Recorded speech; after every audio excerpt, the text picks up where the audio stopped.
Hello, welcome back to the YouTube channel. I am Nick from Australia. Welcome to the Sydney Roosters 2020 season review. I hope everyone's doing well on this Tuesday afternoon. It is currently 3:40 p.m. Hope everyone's had a fantastic day, and I hope you have a fantastic Tuesday night as well. It is currently November 24th, 2020, and today's video will be the Sydney Roosters 2020 season review. But I just want to say before I get in to the Roosters 2020 season review, or the Eastern Suburbs, however you're going by, I just want to say that if you haven't subscribed to the channel already, make sure you press that subscribe button, tap that notification bell as well, and that way you get an email or a notification on your phone when I do a new video. And you know, we're not far off 1,000 subscribers, guys. We're almost at 940 subscribers. The channel has been fantastic this year. I'm really happy with the way the channel is going. I think it's going in the right direction. So if we can get to 1,000 subscribers, that would be outstanding. And I'm going to work on getting an intro set up for the channel soon, guys, as well. So I'll let you guys know when that happens. But anyway, let's get into it. The Sydney Roosters 2020 season review. Only a couple more teams to review. I've got the Parramatta Eels to do, which I will probably do tonight as well, by the way. And I'll probably do Penrith and Melbourne tomorrow. So let's get into it. The Sydney Roosters in 2020, the 2018 and 2019 premiers.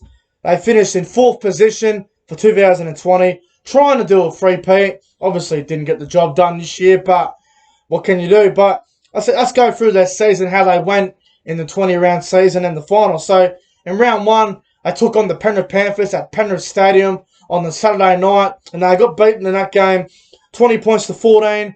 Bit of a disappointing start for the Roosters, but you know, sometimes losing the first game is not the worst. And then round 2, the first game where there was a empty stadium, where there was no fans allowed in, I took on the Manly Seagulls at Leichhardt Oval, I believe it was, and they lost to the Seagulls, and that won 9 points to 8. So the back-to-back premiers were 0-2 to start the year. A lot of people were concerned about it. They had the 6-week lockdown. Obviously, there was no football due to the coronavirus. So a lot of people were shit on the Roosters at the time, and I just went, shut your mouth. Don't fucking say it. Don't write the Roosters off, because if you do it, they're going to make you pay. Let me tell you right now, never write them off. Especially when you have the likes of Tedesco, Keary, Cordner, you know, all these phenomenal players. You can't write them off. Anyway, so when the season restarted, also before I get into that as well, I got to say, I think the COVID lockdown actually helped the Roosters, because they were in a little bit of trouble the first 2 rounds. But anyway, round 3, when it restarted on May 28 or May 29 for the Roosters, they knocked off their big rival South Sydney, 28 points to 12. Pretty impressive win there, knocking off the Rabbitohs, getting their first win of the season. Then they absolutely raped the Broncos, 59 points to 0. They just destroyed them. That was a very impressive win in that one. Then they took on the Canterbury Bankstown Bulldogs on a Monday night game, which was meant to be a Sunday afternoon. They flogged them there, 42 points to 6. The Roosters have won 3 in a row. They're 3-2. They're looking good. They're back to the best. Then they have a huge game against Parramatta on a Saturday night at Bankwest. They beat the Eels 24 points to 10. That was the game where James Tedesco got knocked out by Marcus Sevo. R.I.P. James Tedesco's head in that one. Roosters are on a roll at this point. Then they absolutely give it to the Dragons, 26 points to 12. Remember that game? I think it was a close game for a long time, and then the Roosters sort of ran away with it in the last 10 minutes or so. So they got away with that one. Then they had probably one of the best games of the season, even though they got defeated by the Storm, 27-25. It was one of the best games of the year, where it went to Golden Point and they lost to Melbourne, 27-25. That was a fantastic game, that one. So no shame in losing to Melbourne. Then they went up to Townsville and they hammered my team, the Cowboys, 42 points to 16. Then they had the grand final rematch against the Canberra Raiders. They were beaten in that one at the SCG, 24 points to 20. And then they knocked off the Warriors, 18 points to 10. And then they beat the Gold Coast, 18 points to 12. So with about 6 weeks to go to the finals, the Roosters are still looking pretty good. They're still up there. You know, at this point of the season, they're going to be in the top 4 somewhere. So we already knew how well the Roosters how hard they were going to be to beat. Then they defeated the Dragons 24 points to 16 at or wherever the fuck it was, probably in Cogger somewhere. Then they were outplayed again by Melbourne. They got beat by Melbourne twice. They lost to them 24 points to 6 in one of their most disappointing losses of the season, in my opinion. Then they absolutely gave it to the West Tigers, 38 points to 16. Hammered Brisbane once again, but this time 58 points to 12. Too good for the Raiders. That was the game where Sonny Williams made his NRL return and he played fairly alright. Roosters won that one 18 points to 6. Then the last couple rounds, they smashed Newcastle 42-12. They were too good for Cronulla, 34 points to 18. And then they had probably the most disgusting, the most embarrassing, the most disgraceful performance of the season in the final round against South Sydney, where they were absolutely flogged 60 points to 8. And at week 1 of the finals, obviously the Roosters finished in 4th position, going up against the minor premiers, the Penrith Panthers, at Penrith Stadium. They were beaten by the Panthers 29 points to 28. They were beaten a tight one. And then they had a second chance because they finished in the top 4. And they were defeated by the Canberra Raiders at the SCG. I think it was 22 points to 18. So the Roosters losing to the Raiders at the SCG twice in the one season, which is very, very rare. Now, having a look at their season, I thought they had a really good year again, the Roosters, to win the grand final in 2018 and 2019, try and do a three-peat in 2020 was always going to be a tough ask for them. And, to finish in 4th position is a fantastic effort. And, going out in straight sets is very disappointing considering the players they have. But, sometimes you're up for too long. And sometimes you just run out of stamina. And I think that's what happened with the Roosters this year. And I think Cooper Cronk retiring as well was at the end of 2019. They didn't really replace Cooper Cronk. I know Kyle Flanagan's a pretty decent young kid, but, it's always going to be a big ask for a young player to jump in the position of Cooper Cronk. So, Roosters, overall, pretty good season.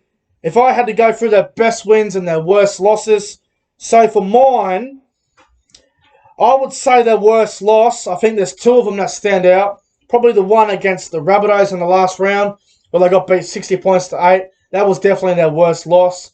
And another one where I thought they were disappointing was the game against the Melbourne Storm, where they were beaten 24 points to 6. That's a little bit disappointing.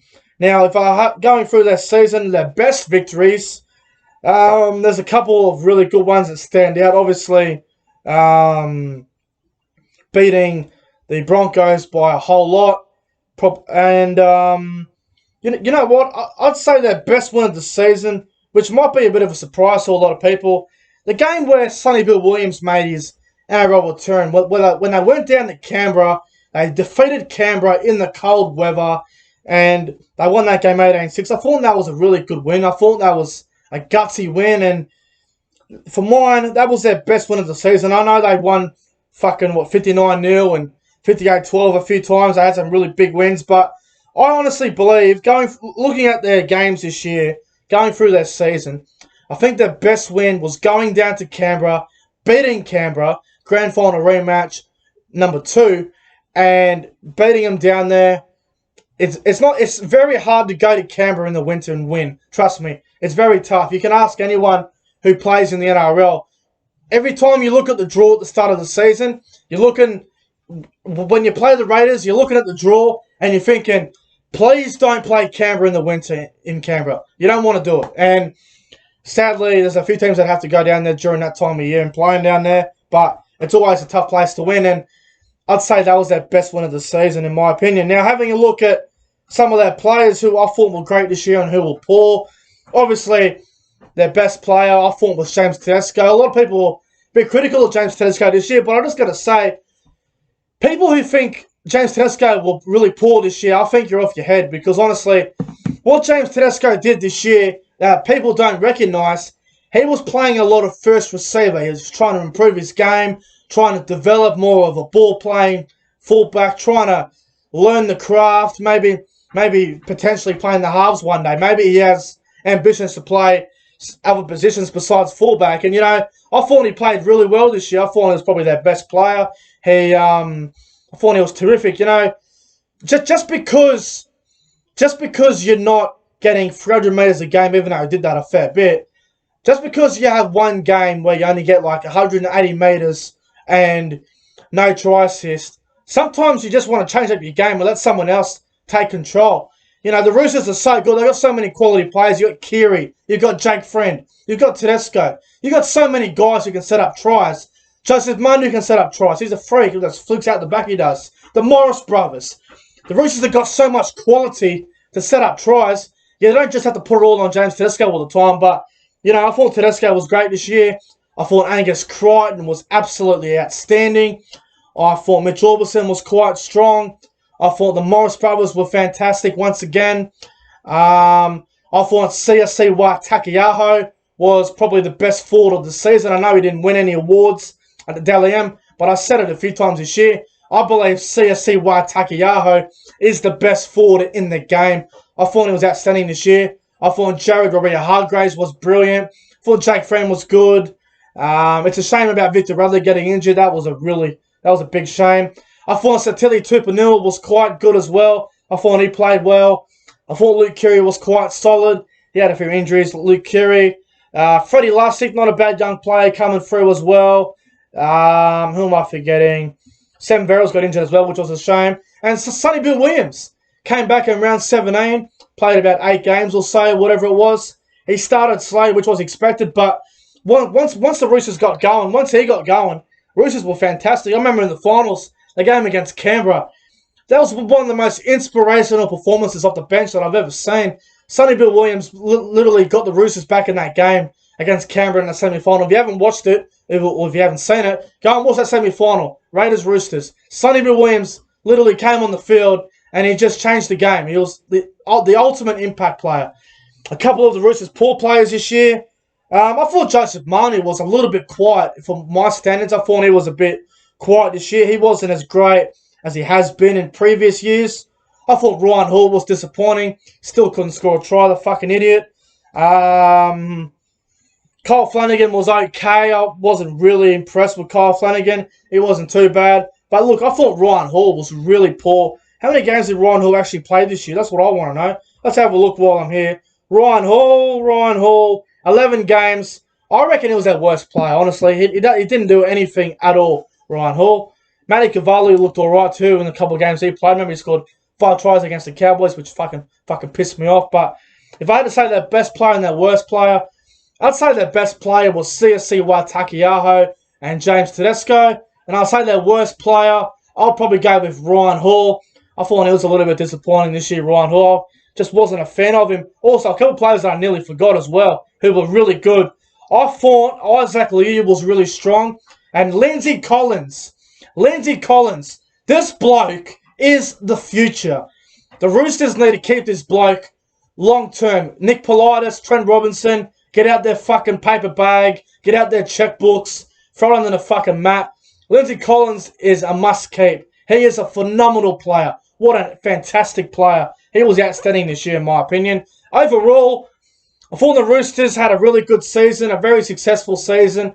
If I had to give that season a rating out of 10, I'd probably give the Roosters season a solid 8 out of 10. You know, to win back-to-back grand finals in 2018 and 2019, to finish 4th in 2020, going for the three-peat.